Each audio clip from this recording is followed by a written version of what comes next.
وفی نسختها اور ان کے نسخے میں ہدن ہدایت تھی ورحمت اور رحمت تھی للذین ان لوگوں کے لیے ہم لربہم جو اپنے رب کے بارے میں یرہبون شک رکھتے تھے.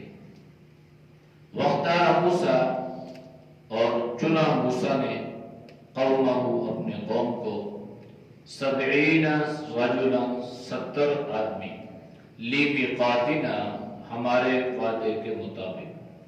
فلما آخذتهم الرجفہ پس جب پکڑا ان کو زلزلے میں قال کہا ربی اے میرے رب لو شئت اگر تو چاہتا اہلکتہم تو ان کو ہلاک کرتا من قبل اس سے پہلے وإیایا اور مجھے بھی. اتہلکنا کیا تو ہمیں ہلاک کرتا ہے بما بسبب اس کے فعل السفہاء جو کچھ کیا بے وقوفوں نے منا ہم میں سے. ان ہی نہیں ہے یہ الا فتنۃ مگر تیری طرف سے آزمائش. تضل بہا گمراہ کرتا ہے اسے من تشاء جسے چاہتا ہے وتہدی اور تو ہدایت دیتا ہے من تشاء جسے تو چاہتا ہے. انت ولینا تو ہمارا مددگار ہے. فاغفر لنا بس ہمیں معاف فرما وارحمنا اور ہم پہ رحم فرما وانت خیر الغافرین اور تو بہترین معاف فرمانے والا ہے. آیات کا ماقبل آیات کے ساتھ ربط اور تعلق یہ تھا کہ جناب موسیٰ علیہ السلام کوہ طور سے واپس آئے تو اپنی قوم کو بت پرستی میں مبتلا دیکھا. غیر و غضب سے حضرت موسیٰ علیہ السلام نے اپنے بھائی حضرت ہارون پر غصے کا اظہار فرمایا. تو حضرت ہارون نے معذرت کی اور ساری بات حضرت موسیٰ کے سامنے رکھ دی. تو حضرت موسیٰ نے اپنے لیے بھی اور حضرت ہارون کے لیے بھی اللہ کی بارگاہ میں دعا کی اور فرمایا اے اللہ مجھے بھی معاف کر دے اور میرے بھائی کو بھی معاف کر دے. مجھے معاف کر دے اس لیے کہ ممکن ہے میں نے جو حضرت ہارون پر غصے کا اظہار کیا ہے یہ ویسے ہی کیا ہو مجھے نہیں کرنا چاہیے تھا. تو اس کو حضرت موسیٰ علیہ السلام نے اپنی کوتاہی اپنی غفلت سے تعبیر فرمایا. ولی اخی اور حضرت ہارون کے لیے بھی کہ میرے بھائی کو بھی معاف کر دے. ممکن ہے میرے بھائی نے قوم کو سمجھانے میں کوئی تھوڑی بہت جو ہے ان سے اونچ نیچ ہوئی ہو تو اللہ تو ہی معاف فرمانے والا ہے اور تو ہمیں اپنی رحمت میں داخل فرما دے اس لیے کہ تو سب سے بڑھ کر رحم کرنے والا ہے. ان آیات میں اللہ نے حضرت موسیٰ علیہ السلام کی قوم کا پھر تذکرہ فرمایا کہ جن لوگوں نے بچڑے کو اپنا معبود بنا لیا تھا عنقریب اللہ کا غضب اللہ کا غصہ اللہ کا عذاب ان پر اترے گا اور اللہ نے دنیا کی زندگی میں بھی ذلت عطا فرمائے گا. تو گویا شرک پر اللہ نے دو چیزوں کا اظہار فرمایا. ایک تو یہ کہ ان پر اللہ کی طرف سے عذاب اترتا ہے اور دوسرا یہ کہ اللہ ان کو دنیا کی زندگی میں ذلیل و خوار کرتا ہے. تو اللہ نے دنیا کی زندگی میں ان پر ایک تو اپنے غضب اپنے عذاب کا اظہار فرمایا اور وہ اس صورت میں بھی تھا کہ فَقْتُلُوا أَنفُسَكُمْ کہ ایک دوسرے کو قتل کرتے اور ایک ذلت آمیز عذاب کی صورت میں بھی تھا کہ اس سے بڑی ذلت اور کیا ہو سکتی ہے کہ ان کو آپس میں ایک دوسرے لوگ جو ہے وہ قتل کرنے لگے. تو یہ گویا دنیا کی ایک ان کے لیے ذلت تھی. پھر ان میں جو ان کا سرغنہ تھا ان کا لیڈر تھا سامری اس کو اللہ نے اور ذلیل کیا. اس کو فوراً اللہ نے قتل کا حکم نہیں دیا اور نہ فوراً وہ قتل ہوا بلکہ اللہ نے اس کو ایسی مرض میں، ایسی بیماری میں مبتلا فرما دیا کہ جو آدمی اس سے ملتا، اس کے پاس آتا یا اس سے ہاتھ ملاتا، اللہ اس کو بخار میں مبتلا فرما دیتے ہیں۔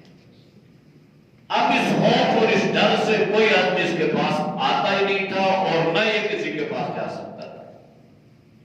تو اس طرح گویا اللہ نے اس سامری کو اس دنیا کے عذاب میں مبتلا فرمایا، جس نے اس بنی اسرائیلیوں کو اس بچڑے کی عبادت اور بندگی پر لگایا تھا۔ وَكَذَلِكَ نَجْزِي الْمُفْتَرِينَ، تو یہ اللہ پہ ایک بہتان ہے، افترا ہے کہ اللہ نے تو شرک کا حکم نہیں دیا، بلکہ انبیاء علیہ السلام کا دنیا میں آنے کا مقصد بھی یہی تھا کہ لوگوں کو توحید پہ لائیں اور شرک سے ان کو روکیں۔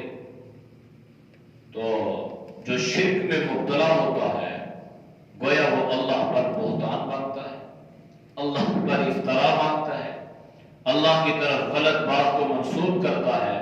تو اللہ نے فرمایا جو اللہ کی طرف غلط بات منسوب کرے گا، بہتان باندھے گا، افترا کرے گا، تو اللہ اس کو اسی طرح کے عذاب میں مبتلا فرمائے گا۔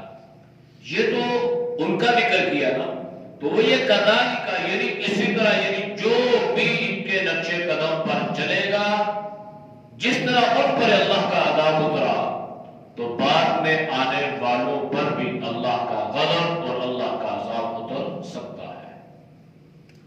والذین عملوا السیئات، اور وہ لوگ جنہوں نے برے اعمال کیے، گناہ کے عمل کیے، لیکن ثم تابوا، پھر توبہ کر من بعدها، ان گناہوں کے بعد، وہ آمنوا، اور پھر پکے ایمان لائے۔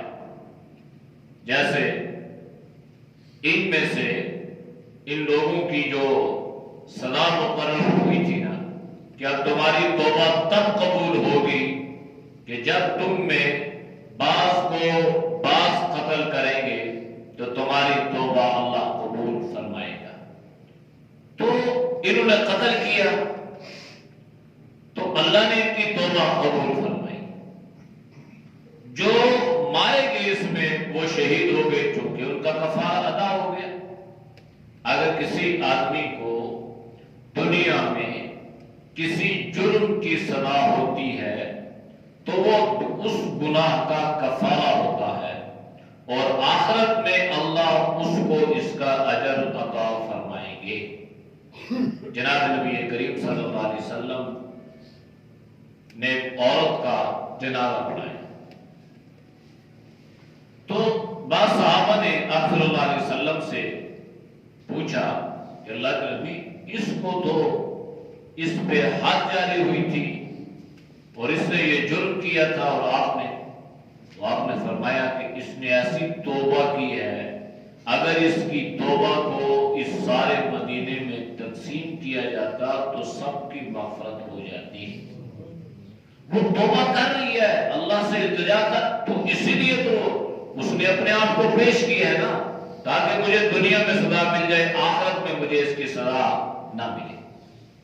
تو اللہ کے نبی نے وہ تو گئے جو مارے گئے، وہ تو شہید ہو گئے، اور جنید حضرت موسیٰ علیہ السلام نے ان کو بلایا اور فرمایا کہ اب اللہ نے تمہاری توبہ قبول فرما لی ہے، اور اپنے ایمان کو مزید پختہ کرو اور یقین رکھو اللہ کی ذات پر، اس لیے کہ ان ربک من بعدها لغفور رحیم، بے شک تیرا رب گناہوں کے بعد اگر کوئی آدمی اس سے معافی مانگے، اس سے التجا کرے، بخشش مانگے، تو اللہ خود فرما رہا ہے لغفور رحیم، اللہ مہربان ہے اور اللہ مغفرت کرنے والا، بخشنے والا ہے۔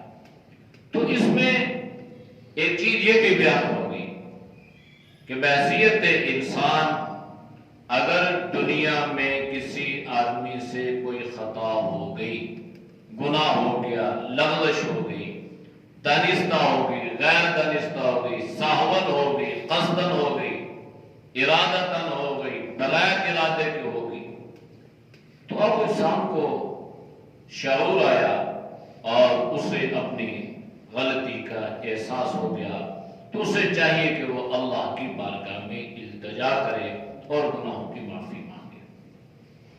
اگر شرعی نظام ہوگا تو پھر تو یہ ہے کہ سزا کی معافی اس صورت میں ہے کہ اپنے آپ کو عدالت میں پیش کر دو، مجرم اپنے آپ کو پیش کر دے کہ مجھ سے یہ خطا اور یہ لغزش ہوئی ہے، لہذا میں اپنے آپ کو عدالت میں پیش کرتا ہوں تاکہ مجھے اس کی سزا دنیا میں مل سکے۔ شرعی نظام جب نہ ہو تو پھر اللہ کی بارگاہ میں التجا کرو، توبہ کرو، استغفار کرو، جس قدر ممکن ہو اللہ کے لیے صدقہ خیرات وغیرہ کرو۔ وَلَمَّا سَكَتَ عَن مُوسَى الْغَضَبُ أَخَذَ الْأَلْوَاحَ، حضرت موسیٰ چونکہ غصے میں بھرے ہوئے آئے تھے اور آتے ہی انہوں نے حضرت ہارون سے جو ہے وہ بات پر شروع کی، اور حضرت ہارون کے ساتھ اس قدر وہ الجھے کہ حضرت ہارون کی داڑھی اور سر کے بال پکڑ لیے اور ان کو کھینچنے لگے۔ تو جب یہ سارے معاملات ہو گئے نا، اب حضرت موسیٰ کا غصہ تھم گیا۔ وَلَمَّا سَكَتَ، اور جب تھم گیا، رک گیا، عَن مُوسَى الْغَضَبُ، موسیٰ کا غصہ، تو أَخَذَ الْأَلْوَاحَ، اب وہ جو تختیاں حضرت موسیٰ نے زمین پر رکھ دی تھی نا، وہ تورات جو لے کے آئے تھے، اب حضرت موسیٰ ان کو اٹھانے لگے۔ مفسرین نے لکھا ہے کہ ان تختیوں میں سے ایک تختی ٹوٹ گئی تھی، جس کا حضرت موسیٰ علیہ السلام کو بہت رنج اور پریشان ہوئے، یہ کیا ہو گیا۔ اب جو حضرت موسیٰ علیہ السلام کے رکھنے کا جو انداز ہوا ہوگا نا، وہ ایسا نہیں ہوا ہوگا کہ وہ بالکل جیسے انسان آرام سے کوئی چیز زمین پر رکھتا ہے، بلکہ چونکہ یہ غصے میں تھے لہذا انہوں نے ان کو آرام سے نہیں رکھا، بلکہ اس قدر انہوں نے گویا تیزی کے ساتھ ان کو زمین پر رکھا۔ لیکن وہ جو ٹوٹی تھی، جب اس کو جوڑا تو وہ جوڑنے میں جو الفاظ تھے نا، حروف جو تھے، تو اکثر ایسا بھی ہوتا ہے کہ جب کوئی چیز ٹوٹ جائے تو اگر اس کو جوڑا جائے تو لکھنے والا یا پڑھنے والا اگر اس کو پڑھنے کی کوشش کرے تو وہ پڑھ سکتا ہے، حروف جڑ جاتے ہیں آپس میں۔ تو حضرت موسیٰ علیہ السلام نے وہ پڑھ لیا۔ اور وفی نسختہ ھدی ورحمۃ للذین ھم لربہم یرہبون، اب اس نسخے میں کیا تھا؟ اس نسخے میں تورات میں جو تھا، اللہ کی طرف سے حضرت موسیٰ علیہ السلام کی وساطت سے قوم کے لیے ہدایت کی زندگی تھی۔ قرآن کریم کی ہدایت ہے، جتنی کتابیں اللہ نے دی ہے نا، تو سب میں اللہ نے یہ خوبی اور یہ صفت رکھی تھی کہ وہ کتابیں اور وہ صحیفے قوم کی ہدایت کا ذریعہ بنتے تھے۔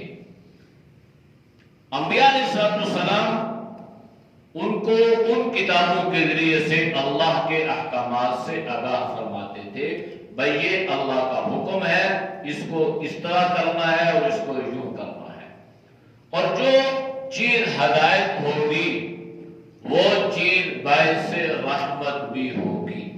قرآن کریم میں بھی اللہ نے اس کا ذکر فرمایا، وَنُنَزِّلُ مِنَ الْقُرْآنِ مَا هُوَ شِفَاءٌ وَرَحْمَةٌ لِلْمُؤْمِنِينَ، قرآن کریم جو اللہ نے اتارا ہے یہ ہدایت بھی ہے اور اس میں مومنوں کے لیے رحمت بھی ہے۔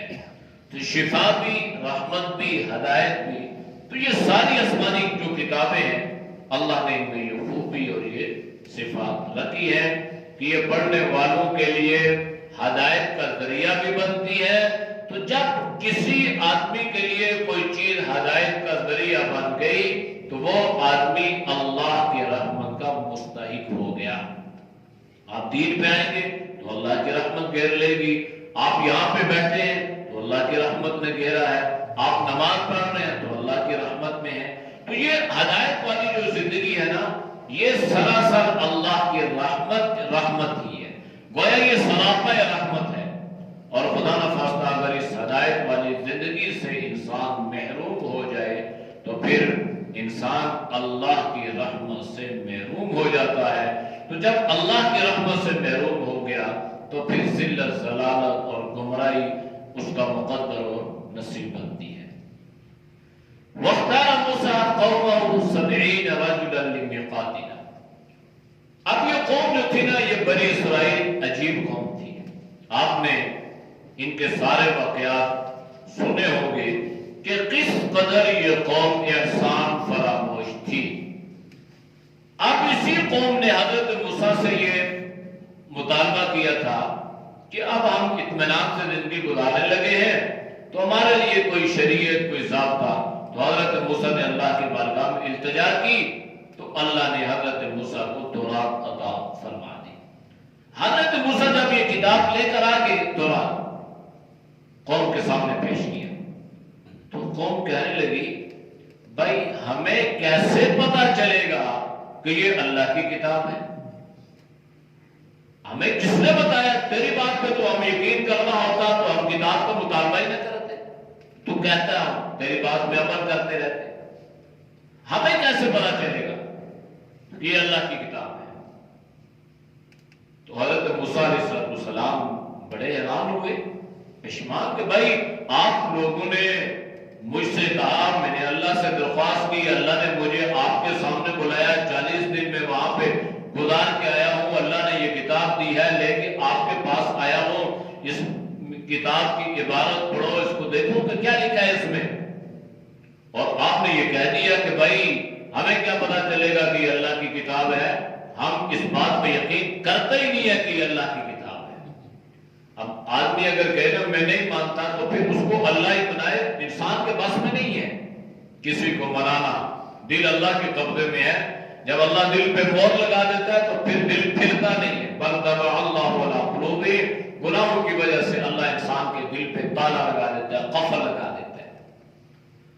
تو حضرت موسیٰ علیہ السلام کی جب پریشانی بڑھی نا کہ قوم نے خود کہا ہوگا تو اللہ کی بارگاہ میں التجا کی کہ یا اللہ اس قوم نے تو اس کتاب کو ماننے سے انکار کر دیا ہے، یہ تو اللہ کی کتاب ہے ہی نہیں ہے، اور ہم تب یقین کریں گے جب ہمیں کوئی بتانے والا بتائے گا کہ یہ اللہ کی کتاب ہے۔ بھی کیسے؟ تو اللہ نے حضرت موسیٰ علیہ السلام پر وحی کی اور فرمایا کہ ایسا کرو، اپنی اس قوم کے جو 12 قبائل ہیں نا، ہر قبیلے سے بندوں کا انتخاب کرو اور 70 آدمی جو ہے نا، بڑے معتبر آدمی جو ہے ان کو لے کے میرے پاس طور پہ آ جاؤ، کوہ طور پہ آ جاؤ۔ اب یہ کہنے لگے نا کہ ہم بھی آواز سنیں گے تو تب ہم یقین کریں گے کہ واقعی اللہ کی کتاب ہے۔ اب 70 آدمیوں کا انتخاب ہو گیا۔ جب 70 آدمیوں کا انتخاب ہوا تو حضرت موسیٰ علیہ السلام ان کو لے کر طور پہ پہنچے۔ جب وہاں پہنچے تو انہوں نے سنا، اللہ کی آواز سنی، اور وہ ساری باتیں انہوں نے اپنے کانوں سے سن لیا کہ یہ اللہ کی آواز اور یہ اللہ کا کلام ہے۔ تو اس کے بعد حضرت موسیٰ سے مطالبہ کرنے لگے کہ یہ سننا ہمارے لیے کافی نہیں ہے، لَن نُؤْمِنَ حَتَّىٰ نَرَى اللَّهَ جَارَةً، ہم ایمان نہیں لائیں گے جب تک کہ اللہ کو ہم اپنے سامنے نہ دیکھ لیں۔ پھر یہ کہنے لگے اب یہ بات کافی نہیں ہے کہ صرف آواز سے ہم جو ہے وہ کہیں گے ٹھیک ہے یہ اللہ کی آواز ہے، یہ تورات ہے، یہ اللہ کی کتاب ہے، ہمیں نہیں، ایسی بات نہیں ہے، بلکہ کیا ہوگا کہ ہم اللہ کو دیکھیں گے تب ہم اس بات کی تصدیق کریں گے کہ یہ کتاب ہے۔ بڑا سخت مطالبہ تھا، یہ اللہ کو کیسے دیکھتے؟ حضرت موسیٰ علیہ السلام اللہ کو نہ دیکھ پائے، منع بھی کیا، ان کو سمجھایا بھی، لیکن یہ 70 آدمی جو ہے نا اس بات پہ باسط ہو گئے کہ ہم اللہ کو دیکھیں گے۔ تو جب انہوں نے ضد کی نا تو پہلے تو یہاں تک تھا نا کہ ہمیں اس بات کا یقین ہو جائے کہ اللہ، جب اس بات کا یقین ہو کہ اللہ کی کتاب ہے یہ، تو پھر جب وہ آگے بڑھنے لگے نا تو پھر اللہ کا ان پر غضب اترا۔ اللہ نے اس کا ذکر فرمایا، وَاخْتَارَ مُوسَىٰ قَوْمَهُ 70 رَجُلًا لِمِيقَاتِنَا، چنا موسیٰ نے اپنی قوم کے 70 آدمی کو ہمارے وعدے کے مطابق، یعنی ہم نے کہا تھا نا 70 آدمی کو لے آؤ ذرا ادھر، ہم انہیں بتاتے ہیں کہ اللہ کی کتاب ہے یا نہیں ہے۔ جب اللہ نے انہیں بتا دیا یہ اللہ کی کتاب ہے، نہ مانے، فلما اخذتهم الرجفہ، پھر اللہ نے زمین کو ہلایا، زمین ہلی، زلزلہ آیا اور یہ 70 کے 70 آدمی ہلاک ہو گئے۔ یہ 70 آدمی تو ہلاک ہو گئے۔ حضرت موسیٰ پھر پریشان ہو کے بیٹھ گئے کہ یا اللہ، یہ تو پہلے سے اتنی ضدی اور اڑگرم قوم ہے، اب میں اکیلا واپس جاؤں گا تو قوم کیا کہے گی کہ اس نے ہمارے ساتھ چکر چلایا اور ہمارے 70 آدمی کو اس نے مروا دیا ہے۔ قوم کو کیسے سمجھایا جائے کہ بھائی ان پہ تو اللہ کا عذاب اترا ہے نا؟ تو یا اللہ، حضرت موسیٰ اللہ کی بارگاہ میں التجائیں کرنے، قال ربی، اے اللہ، اے رب، لو شئت اہلکتہم من قبل وإیایا، اے اللہ اگر تو چاہتا تو اس دن سے پہلے تو ہمیں ہلاک فرما دیتا، انہیں بھی اور مجھے بھی، وإیایا، یعنی حضرت موسیٰ علیہ السلام نے اس عجز اور انکساری اور قوم کے خوف اور ڈر کی وجہ سے اللہ کی بارگاہ میں عرض کرنے لگے، یا اللہ تو بڑا بے نیاز ہے، تو اس سے پہلے بھی ہلاک کر سکتا۔ کہنے کا مقصد یہ کہ یا اللہ تو اگر اس سے پہلے ہلاک کر دیتا نا تو وہ تو اچھا تھا، اب تو نے ہلاک کر دیا ہے تو اب میں قوم کے سامنے جا کر کیا جواب دوں گا کہ ان 70 آدمیوں پہ اللہ کا عذاب اترا، وہ تو تیری کتاب کو ماننے کے لیے تیار نہیں تھے، میری بات کیسے مانیں گے؟ اتہلکنا بما فعل السفہاء منا، اللہ کیا تو ہمیں ان چند بے وقوفوں کی وجہ سے ہلاک کر دے؟ یعنی یہ چند بے وقوف لوگ تھے نا جنہوں نے اس کتاب کا انکار کیا تھا، یا گوسالہ پرستی میں مبتلا ہوئے تھے، یا یہ 70 آدمی جنہوں نے اس بات پہ ضد لگا لی تھی، کیا اللہ اس وجہ سے یہ سارے ہلاک ہو جائیں؟ حضرت موسیٰ علیہ السلام نے اس بات کو اس طرح سیریس لیا کہ اگر یہ لوگ جو ہے یہ تو ہلاک ہو گئے، میں قوم کے پاس بھاگوں، قوم تو یقین نہیں کرے گی اور قوم میرے قتل کے در پہ ہو جائے گی، لہذا اگر قوم نے مجھے خدا نخواستہ قتل کر دیا تو پھر ان سب کی تباہی اور بربادی اور ہلاکت جو ہے یقینی ہے۔ اس لیے حضرت موسیٰ اللہ کی بارگاہ میں عرض کرنے لگے، یا اللہ اتہلکنا بما فعل السفہاء، یہ جو بے وقوف اور احمق لوگ ہمارے اندر موجود ہیں، یا اللہ ان بے وقوف اور احمق لوگوں کی وجہ سے ہمیں ہلاک نہ کرنا، ان کی وجہ سے تو ہمیں ہلاک کر دے گا۔ ان ہی الا فتنتک، اللہ یہ تیری طرف سے ایک امتحان ہے، یہ ایک آزمائش ہے، اور اللہ اس آزمائش میں تو ہی ہمیں کامیاب فرمائے گا۔ حضرت موسیٰ علیہ السلام نے جب اس انداز سے اللہ کی بارگاہ میں التجا فرمائی نا تو مفسرین نے لکھا ہے کہ اللہ نے ان 70 آدمیوں کو دوبارہ زندگی عطا فرما دی، وہ 70 کے 70 زندہ کے۔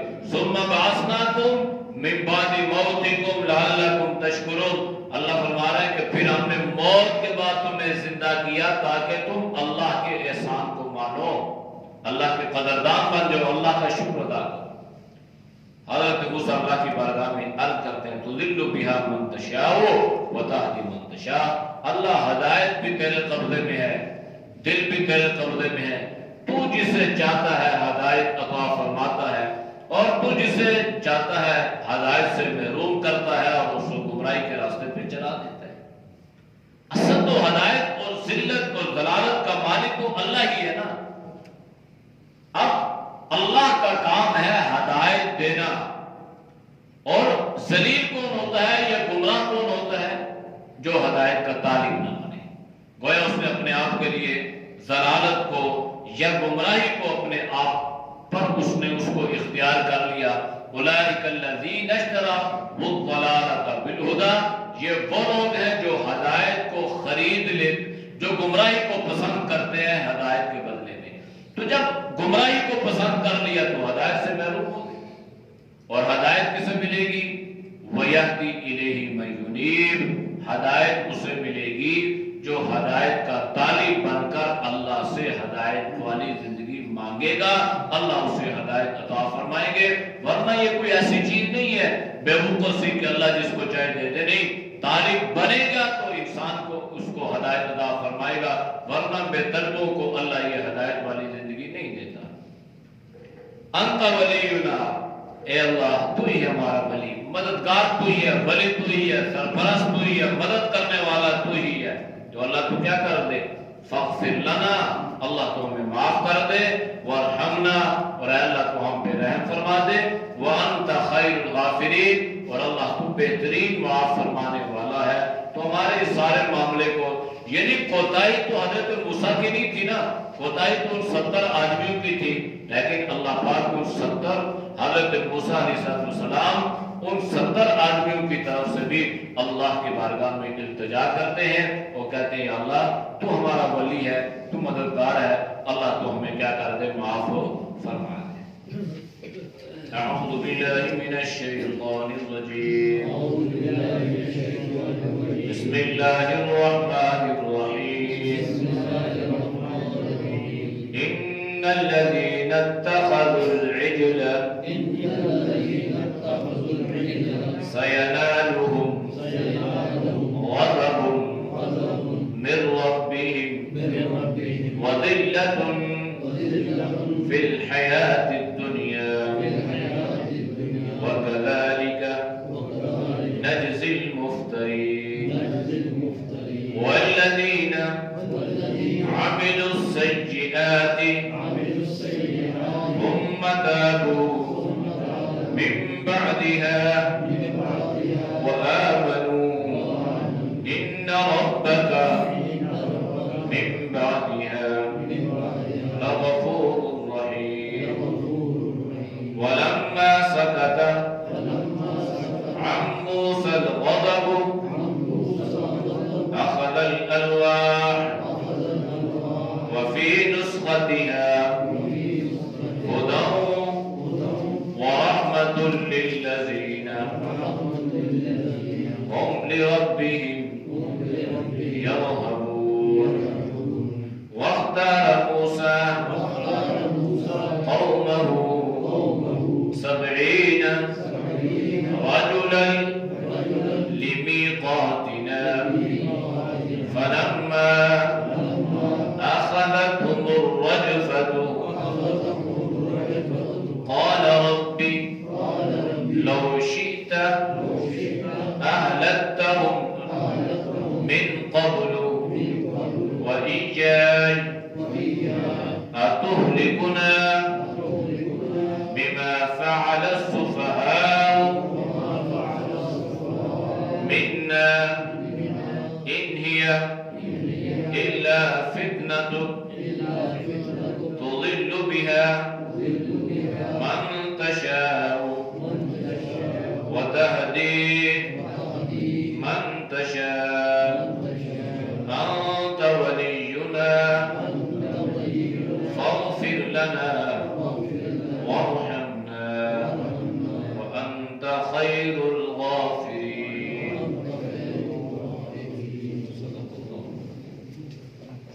الحمد لله رب العالمين والعاقبة للمتقين والصلاة والسلام على النبي الكريم۔